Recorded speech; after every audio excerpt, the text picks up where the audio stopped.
Stoa is a digital campfire where we cohere in dialogue about what matters most at the knife's edge of what's happening now.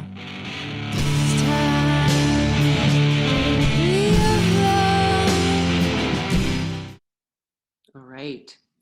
Welcome to the Stoa, where I don't have it in front of me, where we dialogue at the knife's edge of the present moment. You know the drill. Yeah, I got like a C on that, Peter. I'll work on it. Very excited to be back with Bonnitta. Good to see familiar faces. Looks like 40 people in the call right now. For those who are new, welcome.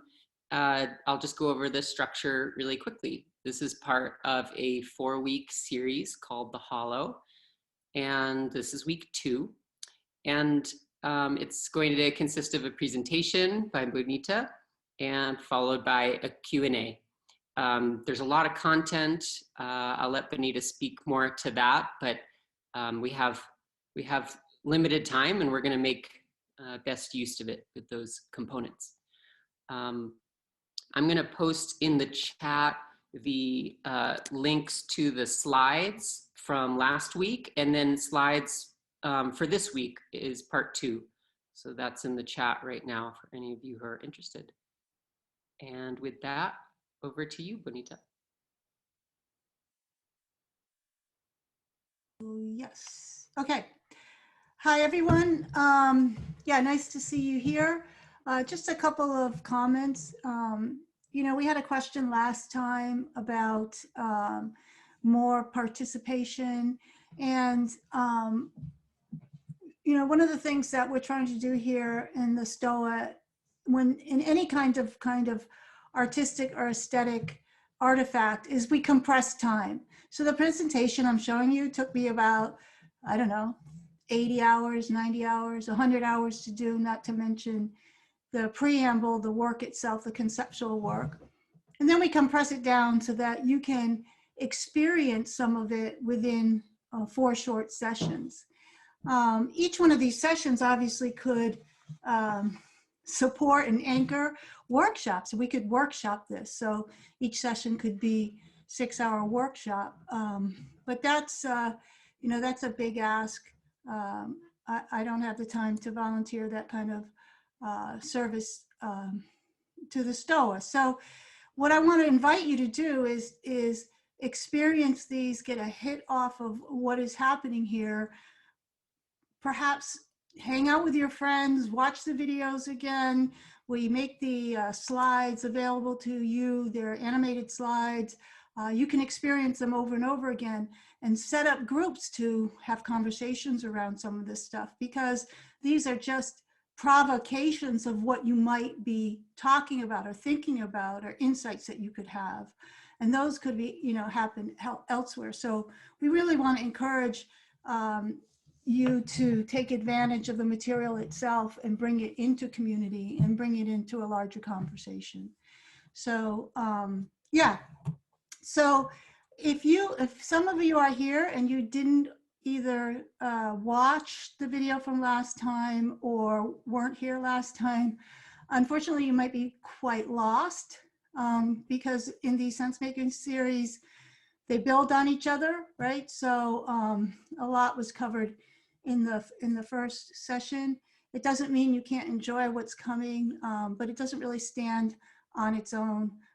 If you're in this position, come to it with a much more imaginary orientation. And with that, I think we shall begin. Where am I? Oops. Okay, so this is part 2 of The Hollow. The Hollow is a place where we come to talk about secret things, perhaps things that are just on the tips of our imagination. We also must remember that this is designed as dispatches from a time in between worlds. They're just little vignettes of what we're trying to deal with. They're half-born thoughts. So each slide kind of rhymes with the other slide, but it doesn't build itself conceptually. after we do the presentation, then we'll get into some of the conceptual territory according to where you want to go with your questions, or we could just augment it into more imaginaries. All right, so we are going to look at 3 metaphysical primes of modernity, time, change, and causality. So today we're going to look specifically at time. Why we're looking at these is because they capture our ability to think about reality, to think about our challenges, to think about who we are. They reduce our imagination to the forms of time, change, and causality that modernity offers. And so we want to try to look at these from a different place. So in these presentations, we'll look at what modernity offers, and then we'll look at some alternatives, but there are only one alternative or 2 alternatives. The real exercises here is, can you get insights into a whole different relationship to time than what modernity offers? And can you start practicing not falling into the limited mental models of time, change, and causality of modernity? So we will be presenting some alternatives, but they're not the only alternatives. So just be aware of that. All right. So Gebser talked a lot about this, that the mythic structure of consciousness, time, was cyclical and focused on the past. In the mental structure of consciousness in modernity, we spatialize time. So we have things like the timeline. You know, we order events along the timeline. And even in this complex phase diagram of time, you see there's a separation. The future is in the top half of the expansion, the past is in the bottom half. And this is a wormhole here that supposedly you can time travel between them, but there's a gap. So it's still this spatialization of time where there's a gap between the past and the present. And in a sense, there's this sense of ever widening gap. So even in our sophisticated models of time, they're spatialized and they have this sense of gap. Bergson said, time is an invention or is nothing at all, which opened up the way, for example, we're going to look at Whitehead, to imagine or reinvent what our relationship to time. So one of the things about making a timeline, what we do in modernity, which is quite impressive really, is, so this is a gift of modernity, is we get to have these wonderful maps about, for example, the evolution of the universe. So just take a moment and look at what we have discerned about our universe from 13 galactic ages ago. And this will go all the way from the present, from the past to the present, and then speculate into the future. So we have this timeline. It ticks away. One of the things to notice is that it starts with geological processes and then starts to move into geo and biological processes. So there's a continuity here between the geologic and the biologic. So this is a very modern way to think of what's been going on.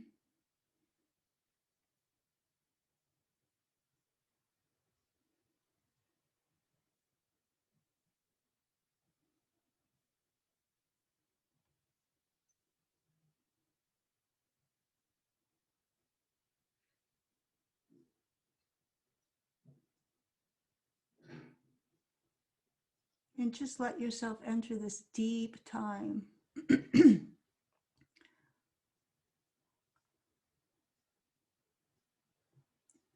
And instead of thinking of this as the universe, everything that exists today, This is also our past. This is your past. This is how long it takes for you to get here.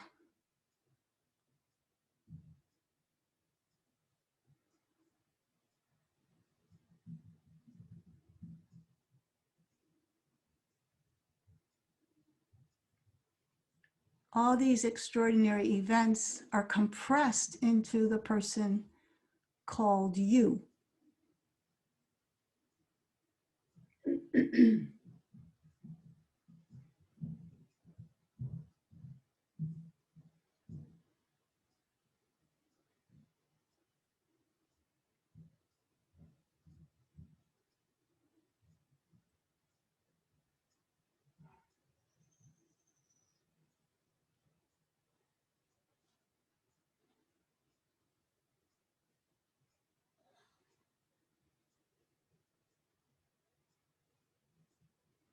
So what does it take to be a you? Includes all of this. All of these contingencies, all of these miracles were necessary. They're necessary parts of your genealogy.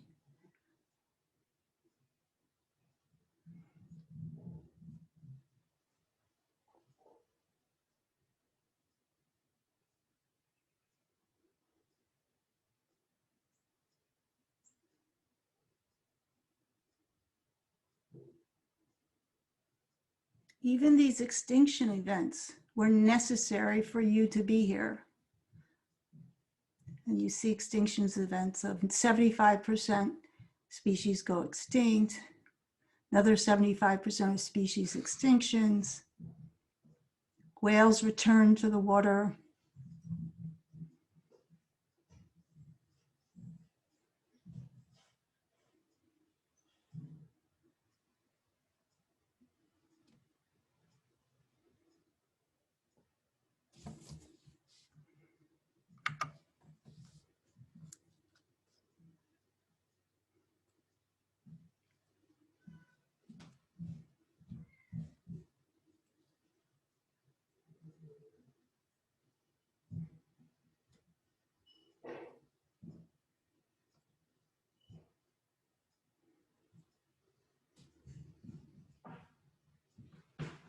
We go into the future.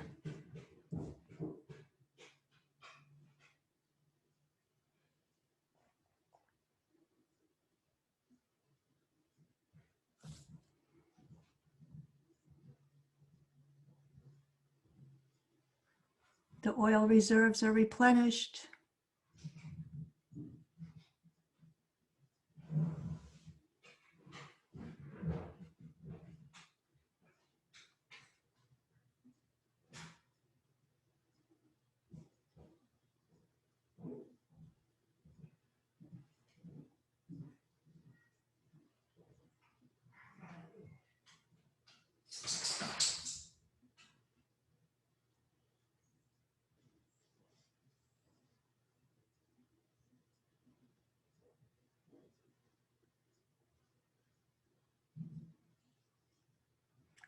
Earth oceans evaporate. Mars approaches the habitable zone.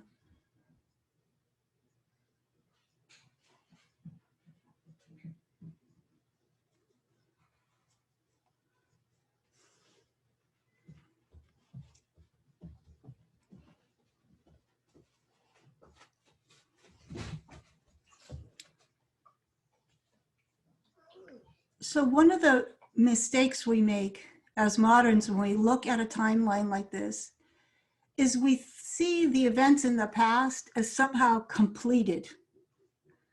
We see the events in the present as somehow just shown up. And another way to look at this is that everything that exists now is just more of what has been happening all along. You didn't all of a sudden show up. You're not possible without all these other aspects of evolution and cosmology also happening. They didn't happen in the past. The stars are still burning. The sun is still living out its lifespan. The earth is still moving, the plates are still moving, the climate is still changing. All of this preamble to you is also present today. It's all simultaneously dynamic. So the timeline is really cool because it gives us this understanding of these events, but it makes it seem like something's done and over with.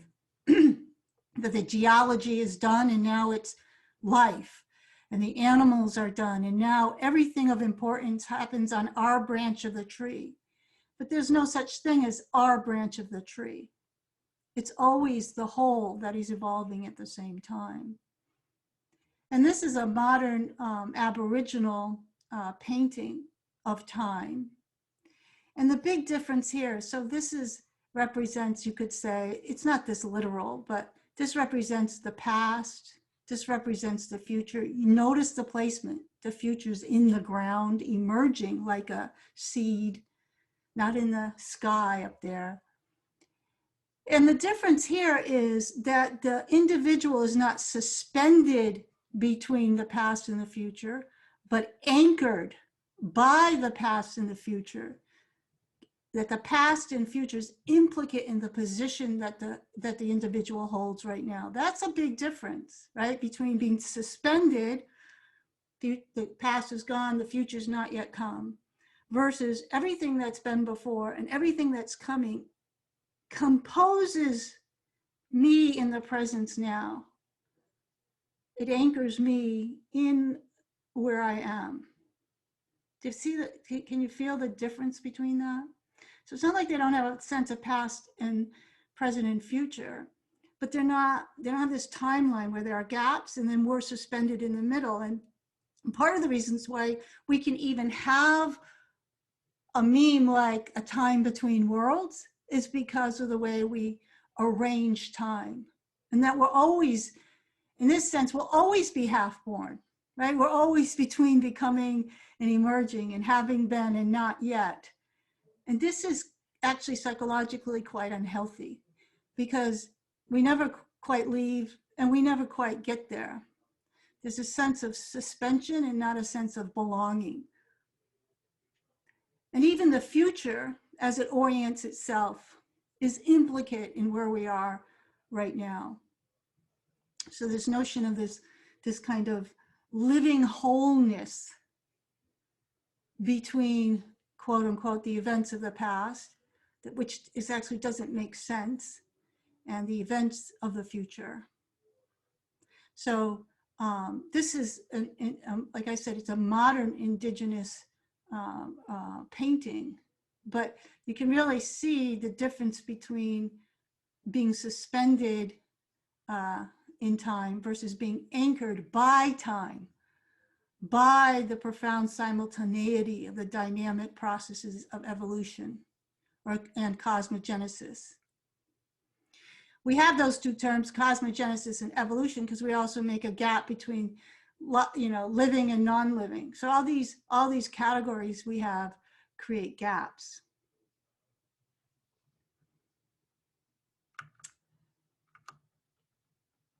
Another way to look at it, the way the Greeks thought there was something funny about time, and you can feel how this still leads to modernity.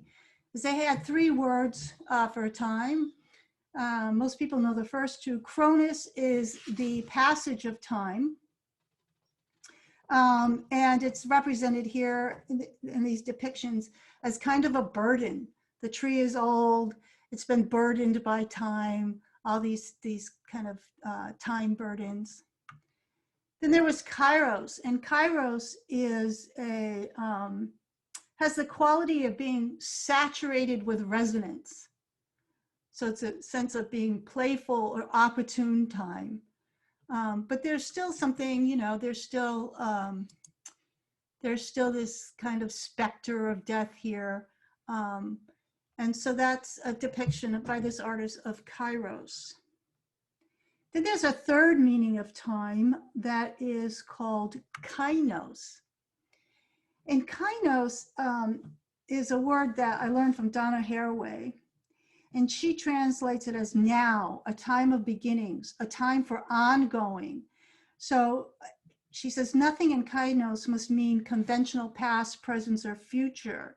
It's full of inheritance, remembering, comings, nurturing. And so this notion of this being composed by and anchored in time versus versus being suspended between time. So there's a progression here in this way of relating through time. Now, Gebser said that the new structure of consciousness would have this quality of time freedom. So this is, I think, the progression of this artist's work is this one is much more, like she's becoming liberated from time itself. And Gebser said that time freedom is being aware of time as an activity of consciousness. And this gives us a lot of wiggle room. So if my consciousness is constructing time, and then I live inside that construct, then I can actively and creatively reimagine a relationship to time. And so Gebser said that it's the point is not to get rid of any concept of time, is to take control and be creatively and imaginative about how we relate to time, and be able that to be a lens by which we reveal more of reality, we reveal more of the universe, we reveal more about our own place in the universe, instead of being stuck in one time construction.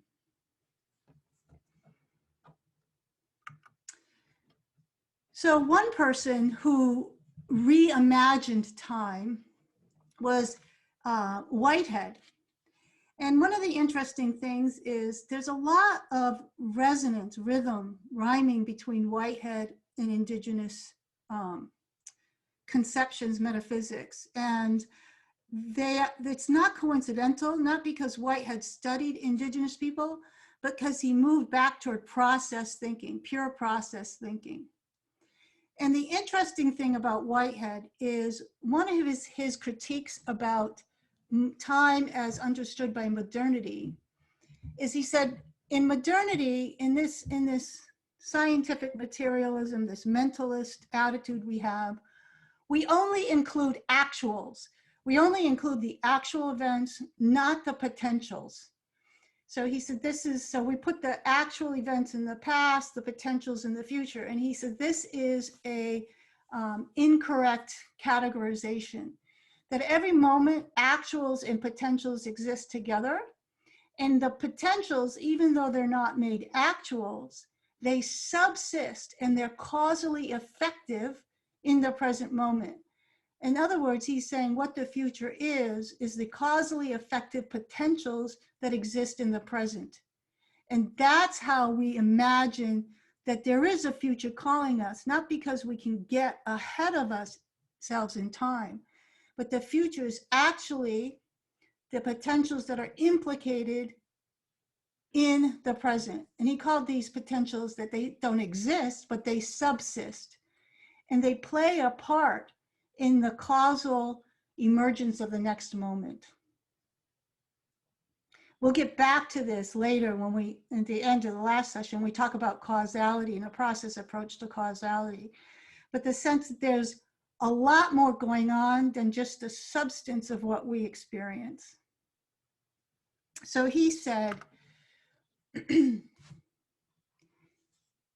consider the possibility space as an infinite array of dimensionless dots of infinitesimally small, but non-zero capacity to connect with another dot.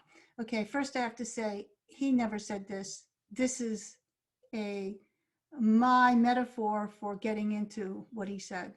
Okay, so the possibility space is an infinite array of dimensionless dots. They have no dimension and they're infinitesimally small, but they have non-zero capacity to connect with one another. So this is like pure subsisting potential, right? Whitehead was a process relational philosopher. So the array is infinite. So the potential is also infinite.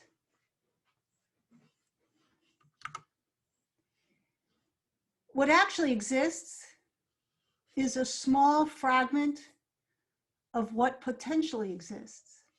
Now we're going to look at this, why this is important later, because we're going to try to see an alternative to complex adaptive systems and move toward the concept potential states.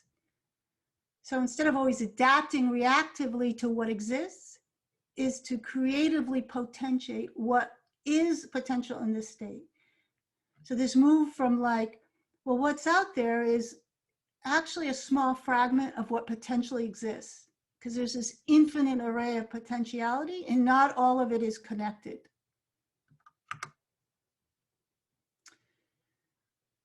The latent potential composes a background that is causally implicit in what actually exists. So this is Whitehead's way of looking at this. So if you look at one galactic era ago, humans potentially existed then. And in this reality, we subsisted then also. And the future potentially exists in the spaces between these connections that are here today. So you start to compose a simultaneity of potential and actuality. And this makes us feel more intimate in part of what is, rather than this being suspended between the past and the future and who are we going to become. Like everything is here to be sensed and to be senseful with right now. It's all implicated and anchored in the actuality itself. So potentials subsist as capacitors. Can we learn not to react to adaptive pressures, that word I'm going to throw out, but can instead we sense into the potentials in the state of the moment?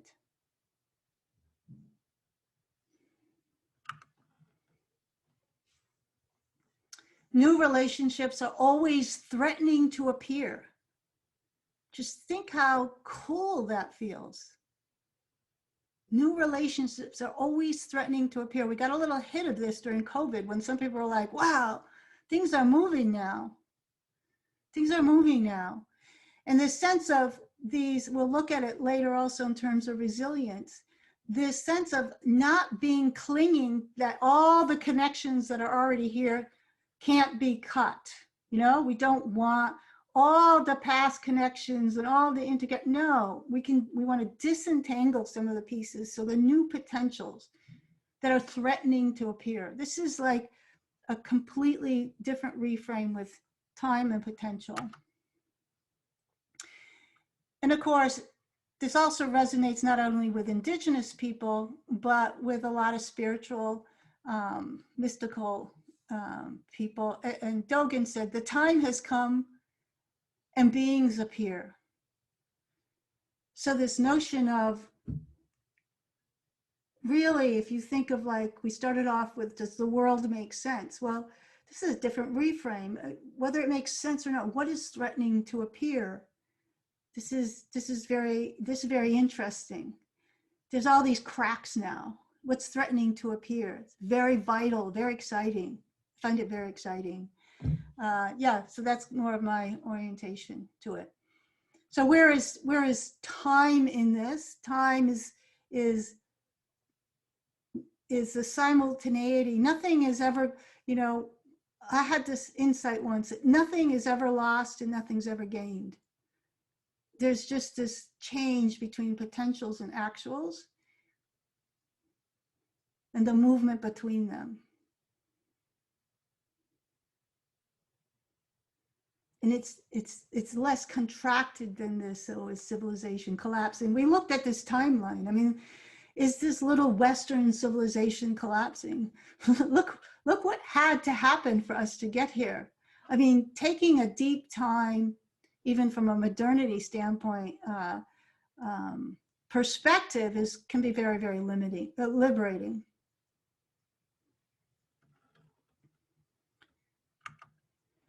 Okay, so this is another way to look at it again, which is we looked at it from Whitehead's point of view, and we're going to see the resonance with an indigenous point of view. So this notion of this is an indigenous painting, again, it's very similar to this notion of an infinite array of capacitors. Do you see how that is very similar in this kind of imagination or vision of how reality comes to be? And so from this perspective, we could reimagine this notion of appearances and disappearances coming from the emerging and disappearing from and through the background potentials. As some things come into existence and some things remain subsistent or subsist in the background and come forth ground and be background. Nothing ever really lost, nothing ever really gained.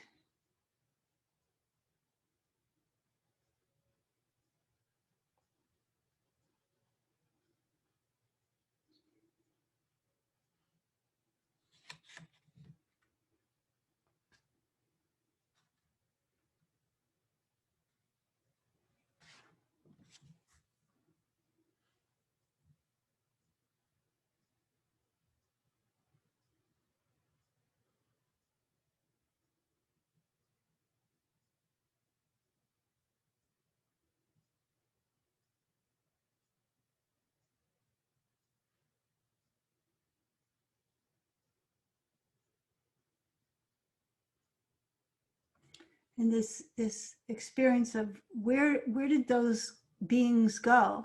Oh, can you still see them in there, in the potential for them to appear? This would be a kind of time freedom.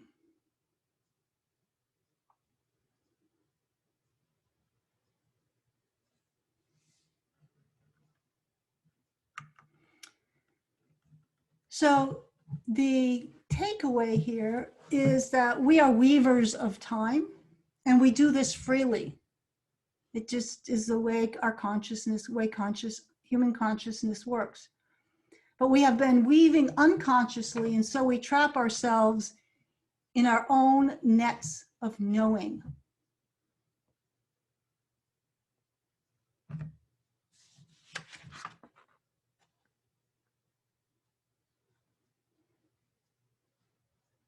So we want to become aware of our weaving skills and to be cognizant of what we weave. Is it working for us? Is it limiting us?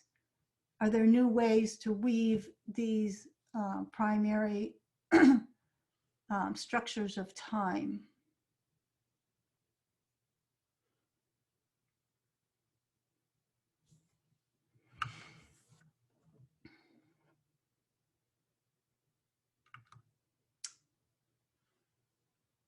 So this brings us back to where we started. We have the potential to be in resonance with this time in between worlds. Instead of thinking as it being suspended in time, we see that something very unique has emerged, and we have the potential to be in resonance, to be senseful with this new feeling, with these cracks and holes in modernity, where things are threatening to appear. We could be eagerly await them. We could respond with openings and welcomings.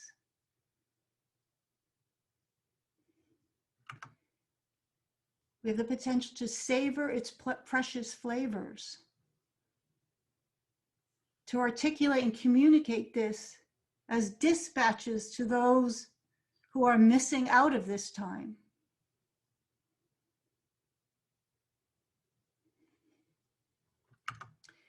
Instead of rushing to overcome it, using artifices of the one that is falling away, returning to the background, to the world of disappearance. Yes, modernity is falling away, returning to the background of disappearance. That doesn't mean it's lost. It means it fully potentiates the next moment. It's causally implicated in the next moment.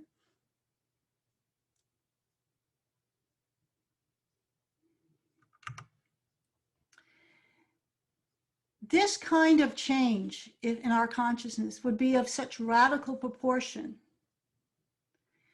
that if we were to gaze on the humans of tomorrow, they would be barely recognizable.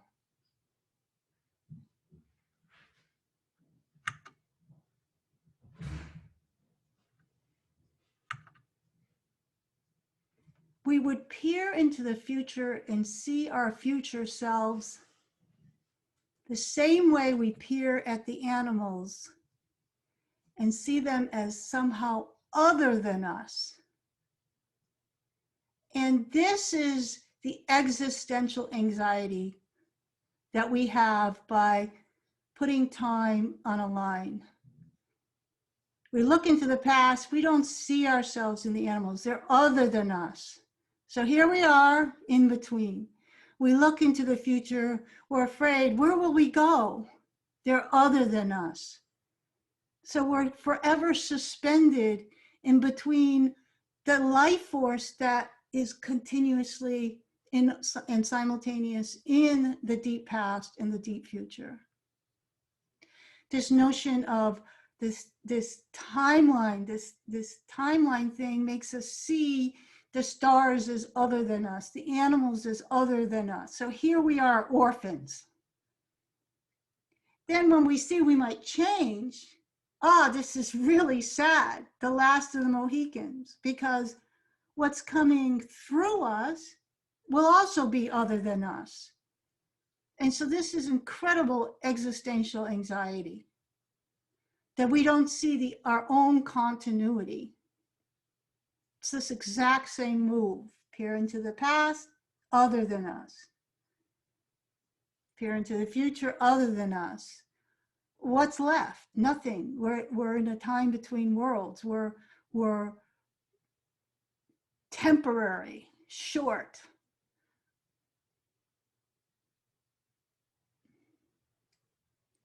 So this is a kind of existential pickle we put ourselves in with this temporal frame of modernity.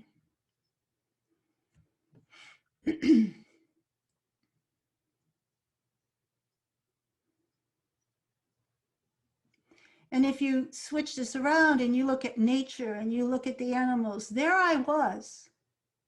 I'm looking today at there I was. It's a tremendous amount of compassion for not only how you resonate with them, but that whole long effort, all the things that have been done, have appeared and disappeared in order to set the conditions for you to be here.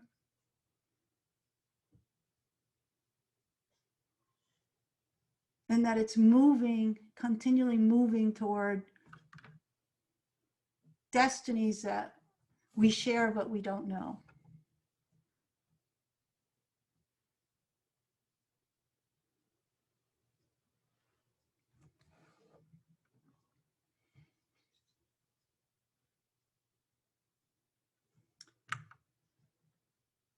Contemplate instead that all spheres of existence are coming into being together in a time-space dimension that forms a unity in relationship.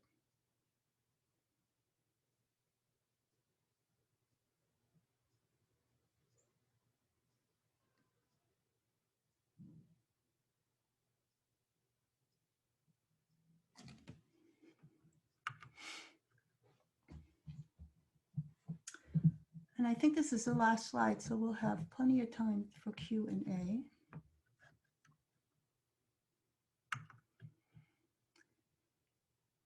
We are destined to be forever in between, never having completely left, never having fully arrived.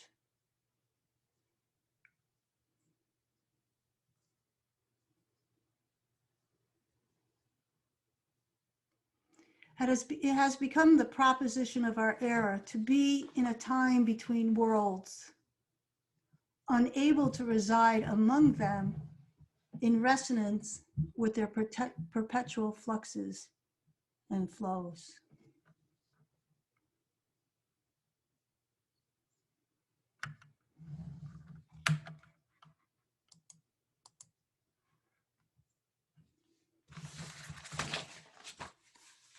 So there's a lot there.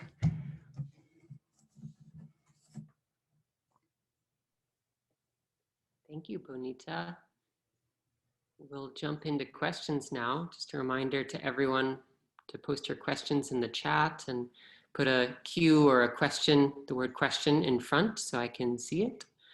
Tanya, if you are, yep, there you are. If you'd like to ask your question, go for it. So Bonnitta, once again, just a fantastic presentation. Thank you so very much.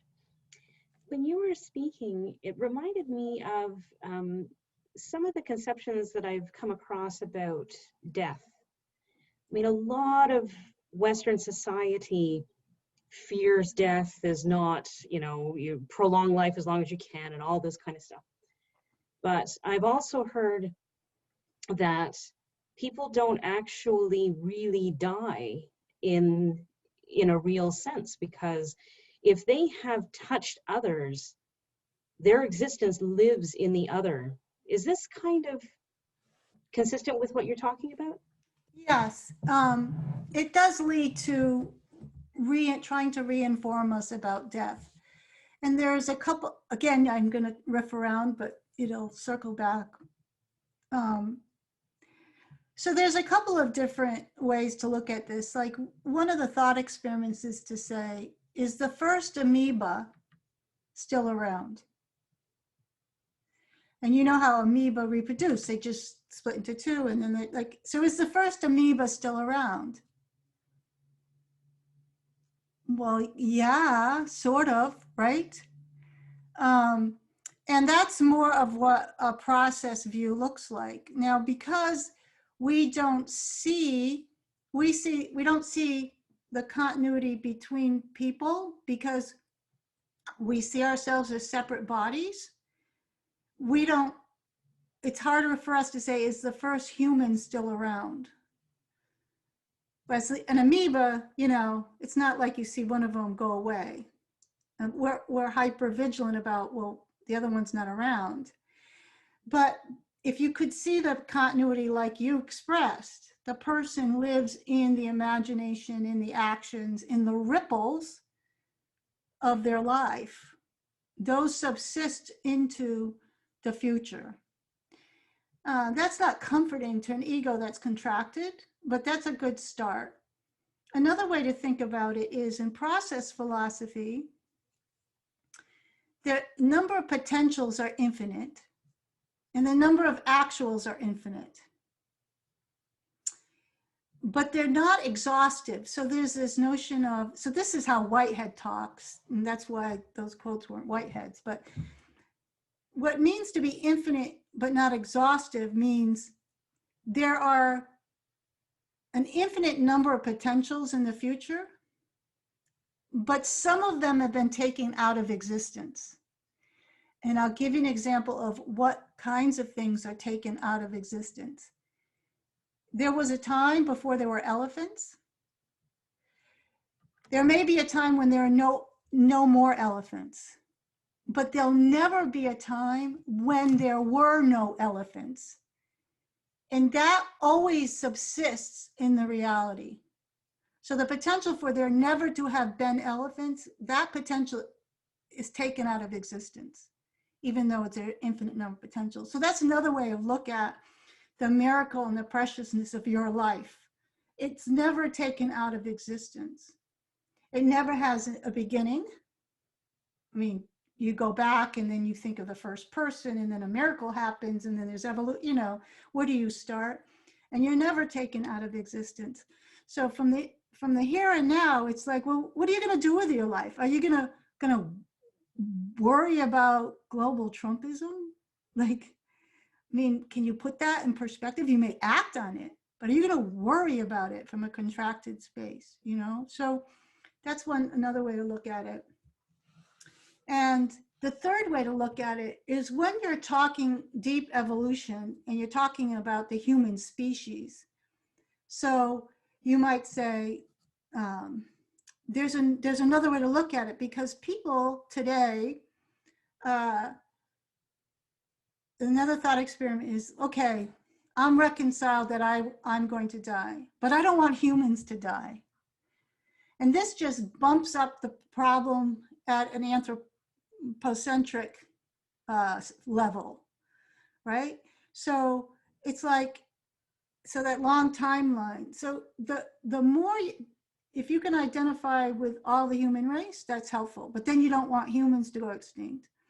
Then if you can identify with life force in general, and then you go on and on and on, who are you identifying with? What are you the product of? Well, you're a product of all that we saw, and that doesn't go away. But that's not it's not a refuge. It's not going to be satisfy the ego, but it is a background that you can be aware of and live from, make your decisions from that, more from that place.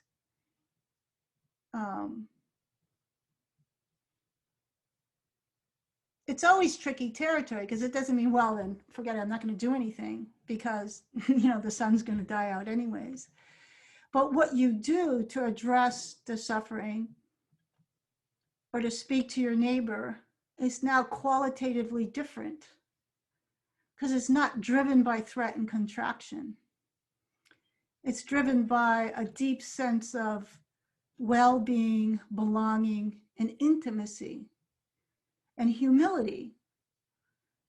Because at a certain point, if you start to say, well, we have to take control, like, well, then you have a God problem, because you say, well, I could design this thing better than God.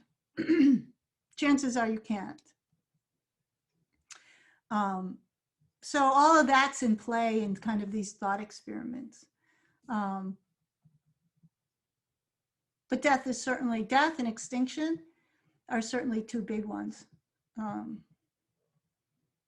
What goes extinct, We'll look at a slide next time. These are all good questions because they preview. Are the dinosaurs extinct? Well, they just turned into birds. It depends where you assign continuity and where you assign change. If we ever manage to to clone dinosaur DNA, and then they come back, did they go extinct? Extinction is not just the disappearance and appearance of the dinosaurs. It's the change across time and the potential for them to be reanimated by science, let's say. So we spend too much time looking just at the substance, and not all the potentials, all the protocols that are in the system that can create new potentials. And that's something we can work on. You cannot work on the fact that you're going to die. Perhaps you can be, you can be uploaded into a computer, and that makes some people happy. But you could also be downloaded into your children or the people you affect in your life. Why doesn't that make people happy in the same way? Or you could be downloaded into something that doesn't look like a human 1,000,000 years from now. Yeah. So that, these sessions are meant to elicit just that, these kind of thought experiments. Notice how many different ways you could relate to time and appearance and disappearance, and how few ways we do.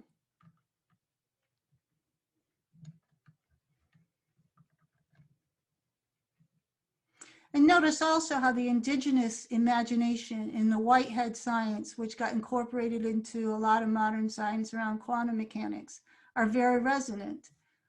These aren't just throwback kind of ideas.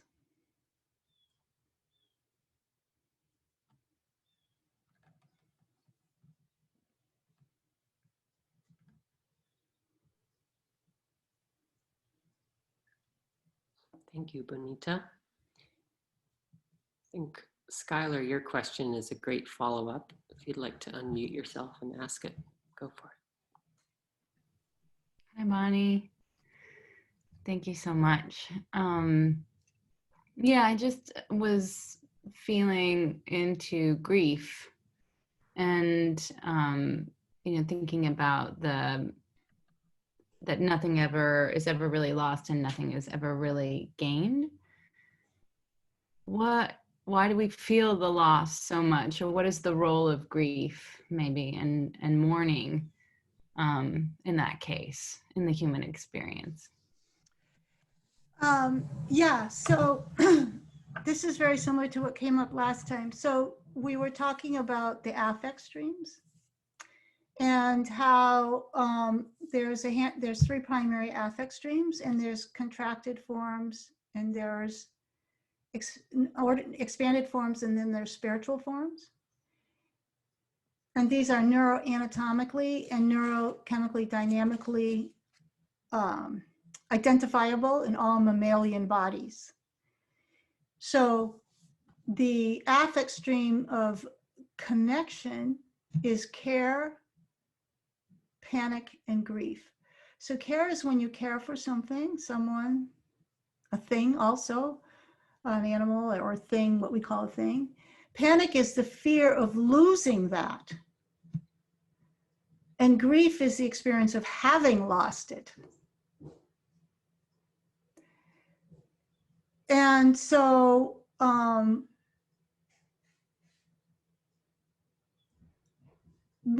so the move is to notice that there's nothing wrong with grief, but it's the affect of care. The spiritual hyper-expanded or liberated form of that is interbeing or interconnectedness, or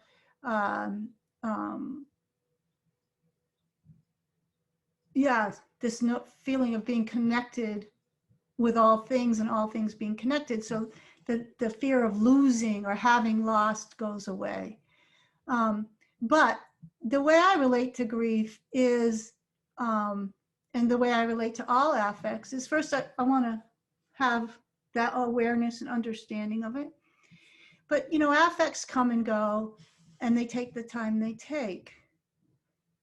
And so if you notice you're in grief, that's okay. What's its function is an interesting question. It occurs to me, I'm thinking as you speak that it does show me what I care about. Yeah, it just is, it's, and the more you grieve, you're just like, wow, I mean, there was so much love there. That turns into another question, and of course the active move is to care more and not to care less, and liberate that energy of how much you cared and that you can care, and this sense of someone just wrote it, this one's taken out of existence, it liberates you to care more, care again, care for others. And so to use that decisive action is very important.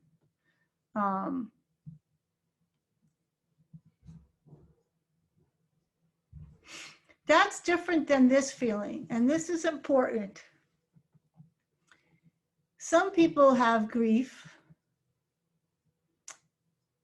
I mean, this happened to me. These are all things I have sharing you my experiences. You'll have grief, and then you look at it and you realize the grief is seems out of proportion to the reality. So this is not really grief. This is a loss of connection with reality. It's not a loss of the thing you cared for. That's the trigger. And it feels like this. It feels like you walk around with a hole in your heart. It's just a hole. And you realize you're not really grieving over that person. You've discovered a hole in your heart. This can be there for many years. You just notice, oh, here I am, I'm a successful woman, I do this, I go to New York City every day. I have a hole in my heart. That means you're not connected. So it's not the loss of that connection, it's just you're just not connected. So be very, very careful to separate those two things. Some people, when they lose, they put all their care into one individual, they grieve for that individual, yes, but the real thing is they realize they're not connected to anything else, so there's a hole in their heart. And that's a different problem. Does that make sense?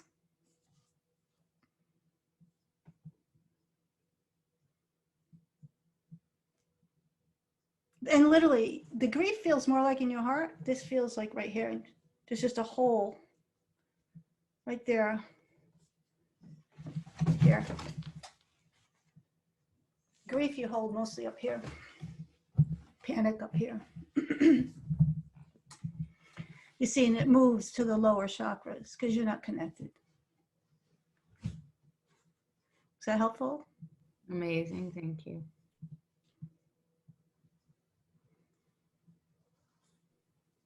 Great. And it's all right to have a hole in your heart. When it happened to me, I did nothing about it. I just knew I had a hole in my heart.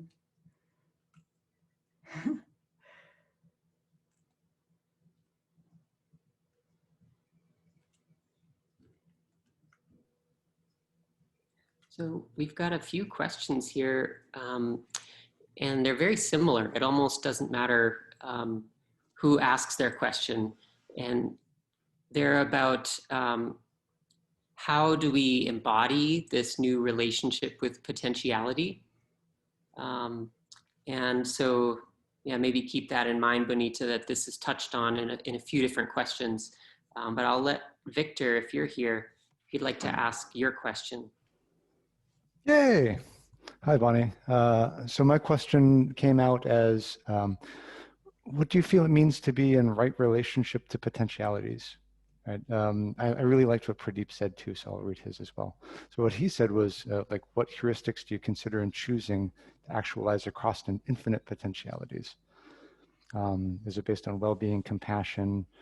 You know, that's kind of some of the same flavor, but yeah, that's yeah, it's, you know, it's funny because I see a lot of this work right now as metacognitive.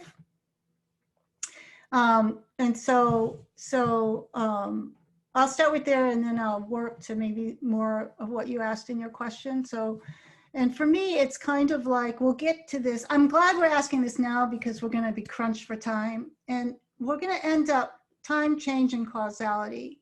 And we're going to end up seeing that almost all of what we think of causality comes with systems now is complex adaptive processes. It took me a long time because I kept on thinking about systems and find out that I couldn't think of them outside of this.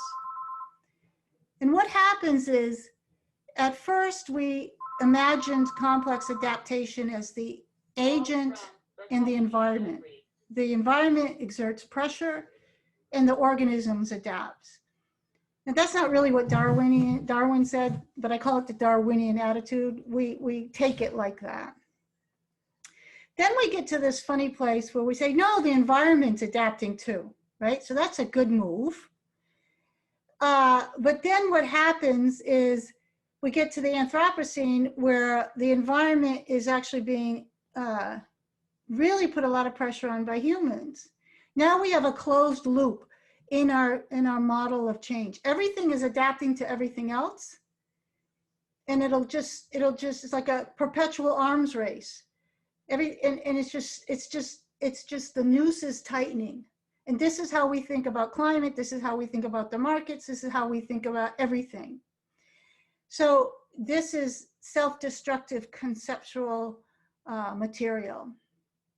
So the first thing is to really work hard at not thinking of things that way. And the first way you do that is you notice the absurdity of it. It's like antibiotics and bacteria and insects and pesticides and markets and the speed of trade and nuclear warheads and nuclear defense, and everything is like this, right? But what's really hard is then to ask yourself, well, what is going on? And it's almost impossible at first to see something else going on. Do I feel pressure from the economy? Yeah. But then I say, but that, I don't want to see that. So a lot of it really has to do, in my experience, with working hard at metacognitively releasing that, that kind of way of looking at systems. And so I started doing that for a while. And then in 2012, I had the opportunity to lose my career of 33 years. And, you know, I was really good at what I was doing. We just bought the farm. Everything was like, you know, generative and adapting. And I would wake up in the morning and I would look into the future and I'd see nothing. There was nothing to adapt to. There was like, everything was just done, over. And my husband's in the contracting industry also. The housing bubble burst. And little by little, my relationship to that changed. You know, when you're in business, you're always under threat and you're adapting and this and that and you're strategizing. So then I started talking about complex potential states and complex potential states theory, which initially, and we'll get into it more conceptually, but initially took the form of this. Okay, so here I have a plant, and then here I have insects on my plants. What's the potential in this? Like, what is it about this situation? There's more life here now, okay? So you want to feel like, oh, there's less life. Well, now I have insects on my plants. There's more life here now. What's the potential in that? Little by little, you do these things with your mind, but it opens your organs of perception.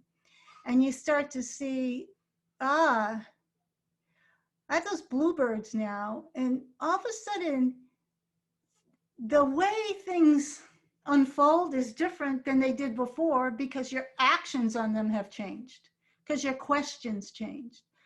So I know that this is truly something to experiment around with, but it's very subtle. But the first part of it is just noticing how you have to commit to, I'm just not going to look at things from the Darwinian attitude. And at first there's nothing to put in its place. And that's a really funny place to be in, because of the way, we'll see this next time, because the more people that believe in the Darwinian attitude, the more society acts as if that's actually happening, which projects back onto you reason to believe that that's what's actually happening. So you get this feedback loop, right? If I think China is going, if I'm afraid China is going to invade us, then we get ready to be invaded. China sees that, so then they invade us. So having the Darwinian attitude actually creates real ontology, real Darwinian dynamics. So it gets difficult to pull out of that. But I think that for me, that's how the process runs.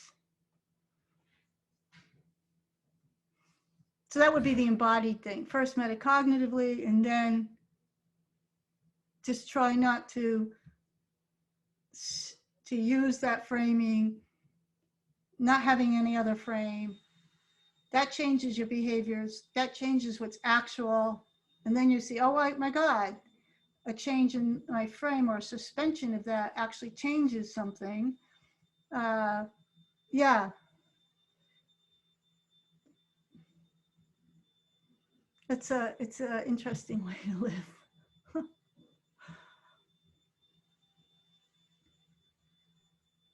Thanks, Bonnitta.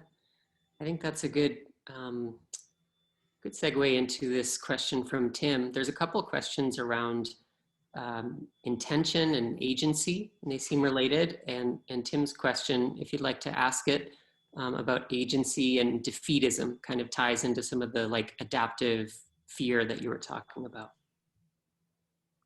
Sure, sure. I'll ask the question as I phrased it, and then I can clarify if needed. But I said, could you speak to the paradox of agency a little bit with regard to the fear of stepping into futures that are unknown? It seems to me like there's a lot of folks in the world of complexity that I hear, and I may be mishearing or mischaracterizing, who seem to become almost defeatist about human consciousness. Like it's almost sort of the, not in a religious sense, but like the original sin, right? Like that our consciousness is really problematic. And so then what that seems to translate into is like, we can't make decisions that that our agency is actually a negative thing. And so I'm wondering if you could speak to that a little bit, because it kind of, to me, is like the abyss of all abysses. Yeah. Yeah. So, for example, the original sin of being human, right? This is like very Buddhist and Christian, and it's in the Anthropocene imagination, right? So I'm gonna get right to your answer, but I'm gonna talk around it. So, for example, the people who think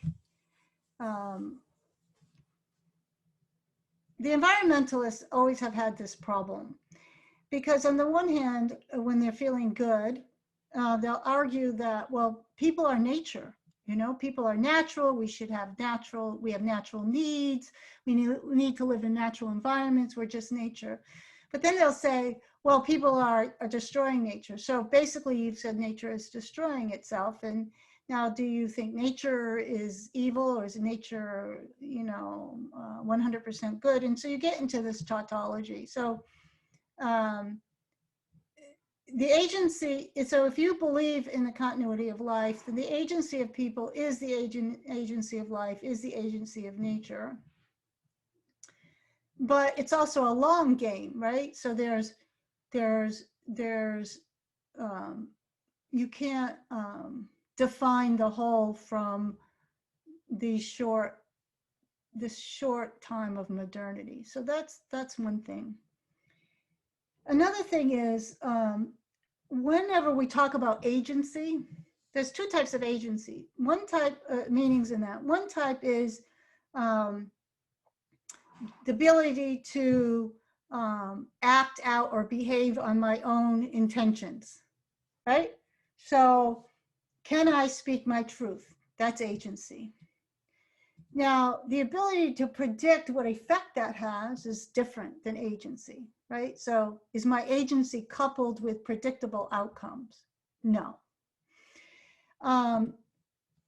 But one of the reasons why that disturbs us is, again, and we're going to look at this when we look at causality, is because basically we think agency, in order for it to have outcomes, it has to act like the billiard ball notion of causality, that my agency has to trigger something that then triggers something that then triggers something, and down that linear path is the outcome I want. And that's not how complex systems work. If I take a billiard ball, it's called the billiard ball theory of causality. You know, one billiard ball hits another, and hits another, and it hits another. And we sometimes think that human agency should be like that. And when we find out it's not like that, we say we don't have any agency. Well, we have agency because not all people have agency, but if you can act on your own intentions and your own motivation, you have agency. But you're not a billiard ball that then hits another billiard ball accurately, and down the line, you get what you want.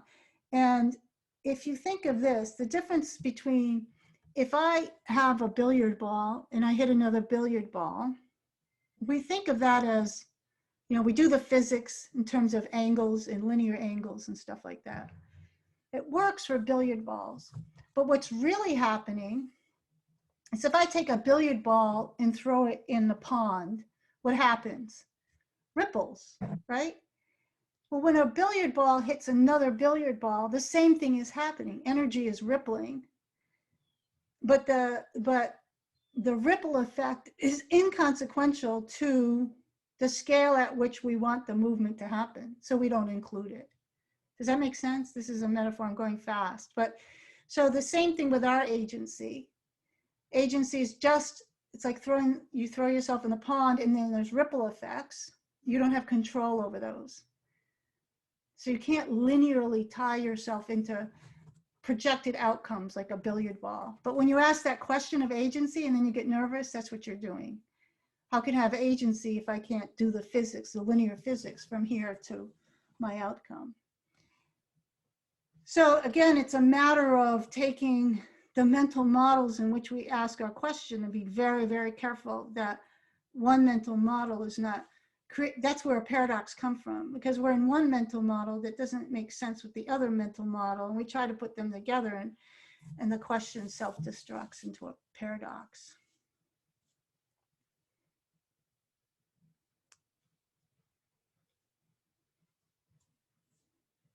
We'll look at that more in the causality, the last one, which is where all these time change, and then we get to causality, which is where we're going.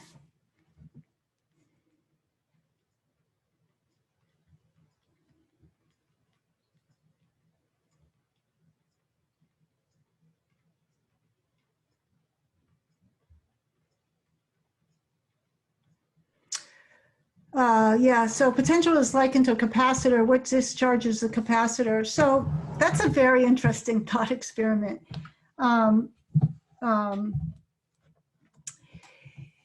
Where I go with that, when you look at causality, if you get outside of the billiard ball model of causality, which even when you throw the billiard ball into the water, that metaphor has some of that in it. At the bottom, you end up with a lot of the panpsychists and neo-animists, and that is that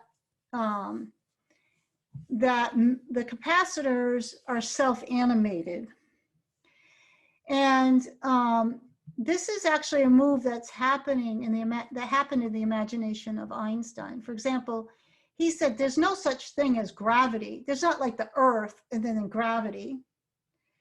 Mass itself self-animates space, which we call gravity. It has the property that curves space. It's self-animating. You don't need gravity to add to the Earth to curve space, right? So the same thing, like when I was a kid, and we learned, like, you know, you take an iron bar, I think, a magnet, and you wrap copper around it, and then electricity flows through it, right? And I would say, well, where does electricity come from? And the teacher would say, no, you just take the magnet and you wrap copper around it, and you get electricity. So we tend to have this mental model of force and objects, this Newtonian. And objects have no power or agency unless a force acts on it, right? This is, so what gives the capacitors the potential to connect? Nothing. They have self-potential. You start to realize that this reframe itself is very powerful. The electricity is not something plus the magnets and the copper wire. It's what they do when they're in relationship. So you can say, well, where does electricity come from? So the way we relate to this word force is like it's something other than the bodies in relationship. And this is what the way we relate to our life force. We think that our life force is in our body the way a glove is in a hand. but there is the potential that all the bodies in my body, including my cells, there's many scales of bodies, and the molecules in my cells, and the atoms in my molecules, they all have they're all self-animating in their own characteristic. And then you put bodies in relationship to each other, and you have new potentials. And that's actually part of my theory of complex potential states. Bodies in relationship constitute potential. So the capacitors, you know, they're self-potentiating to connect, and then when they connect, when they're in relationship, even in proximity, they're self-animated to connect. So that's how the theory goes. You can take it as a, you know, a theory constitutive metaphor, but that would be, other people have written sort of like, this is Graham Harman in neo-animism. And again, it's Whiteheadian, basically essentially Whiteheadian and process philosophy and some of the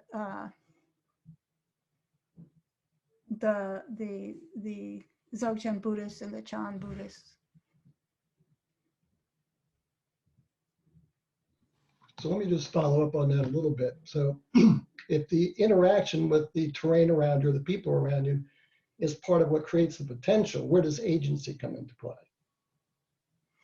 So the self-animator has some agency too, right? Exactly. Well, that's interesting because, you know, even, this is a funny thing because it's disembodied, so I don't want to go there, but like, when you just have, you put a boy next to a frog, and they both have their own agency, but then something, there's something else that's being composed. Like boys like to poke frogs, or it doesn't even have to be a frog. This is very weird, but like Jean-Paul Sartre in, what's that long book he wrote, the big one, not Being in Time, but something like, anyways, he even said that a hole in the ground animates a boy. So like even certain features of the world, you know, like you want to put your hand in it, right? So when I talk about bodies in space, I just mean any kind of proximity. And I talk about how coffee, every morning coffee animates millions of people. This is neo-animism. So if you really look at it, who's moving who? You know, is the coffee moving me? You know, the shamans are like this. They move through the forest and then the plant calls them. They can smell, that's what they need, that has some well-being. So the agency is another term for it's your own self-animation, right? It's very close to it. Yeah, it's interesting because we'll talk about how philosophically people got into like, there's a, like, if I have an intention to move my arm, how does the intention, this was Descartes' problem, how does non-substantive intention move my arm? And that's like, well, the agency is the intention, and then somehow it has to make an arm move. But again, this is the billiard ball notion of causation, that the intention has to trigger the arm and that there's a gap. And so the intention and the arm arise simultaneously, or you have to move to different ways of speaking about this. And because we all know it's silly to use a billiard ball model of causality to talk about these complex things, but it's very hard for us to get outside of them. And you'll find that even in some of these sophisticated maneuvers in complexity science, ultimately that's the framework they're working on. And it hasn't really escaped that reductive Newtonian thing. In my paper, I say, ultimately you have to learn how to become the first mover. You're not reacting to something, you don't know where you're going, but you just have to do something. And the truth is, that happens anyways. You're gonna get up tomorrow and breathe. So can you take that energy and put it somewhere new? It's very hard to do something new or out of nothing, but it's possible. Given how your environment sort of gives you a range of possibilities, I'm not sure about that. I once was in an office where we were working for Henry Kissinger, and we took care of his property here in Connecticut, and they were having a State Department, you know, Nancy was having the State Department dinner there or something, and we had really, really cold spring and a cold rain, and it killed her her poppies, not her poppies, her, what are those called? Can't remember. And she had like a mile drive of them. And she was hysterical. She wanted them replaced by the next day because it was ugly. And they were like 40-year-old plants, and it was impossible. And people are running around like trying to adapt to this crisis, right? Which was impossible. And I've like watched this office, like get everybody on the phone, and it was like crazy. So like, I didn't want to add to like I was the head of operations. I didn't want to add to yet another voice just yelling at people. So I stood on my head in the middle of the office and waited for someone to notice. And then we reframed the problem. So it can be very playful.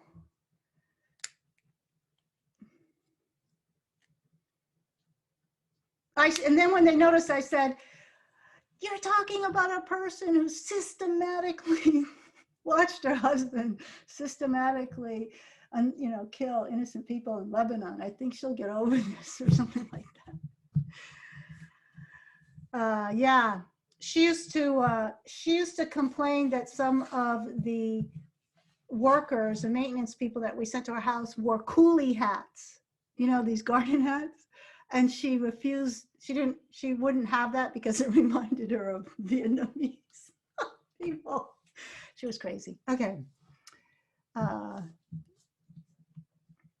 was a divergence, but something like that. Trying to bring out like, that's what comes up when you start thinking of just being a first mover. It becomes very playful and crazy. And it's a difference that can make a difference, but you don't know what direction it's going to go.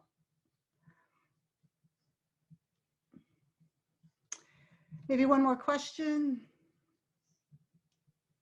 Yeah, got a good question from Robert Stonehill. If you'd like to unmute yourself.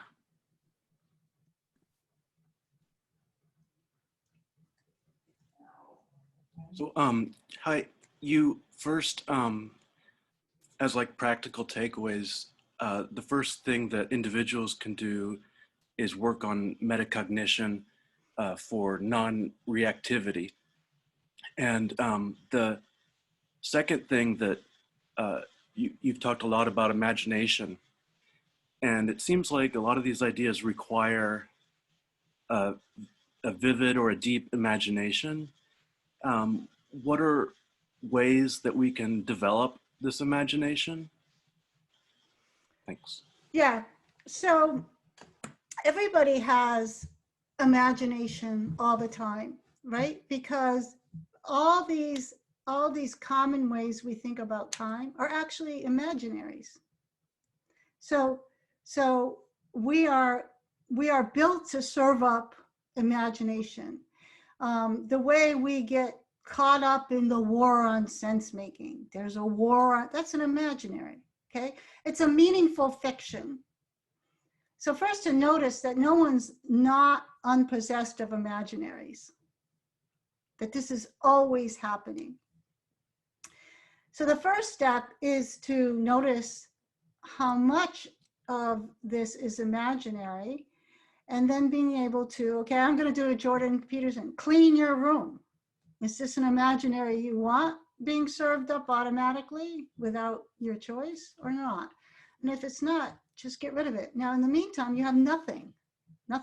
It's for a while, maybe nothing interesting happens, but something will, because you can't help but be an imaginary, add imagination to your experience because you're a human being.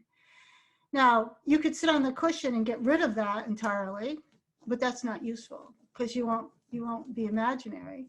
And the people that do that very well, they add imagination to it too. They add imagination like emptiness or awareness rising from storehouse consciousness. Those are imaginaries too.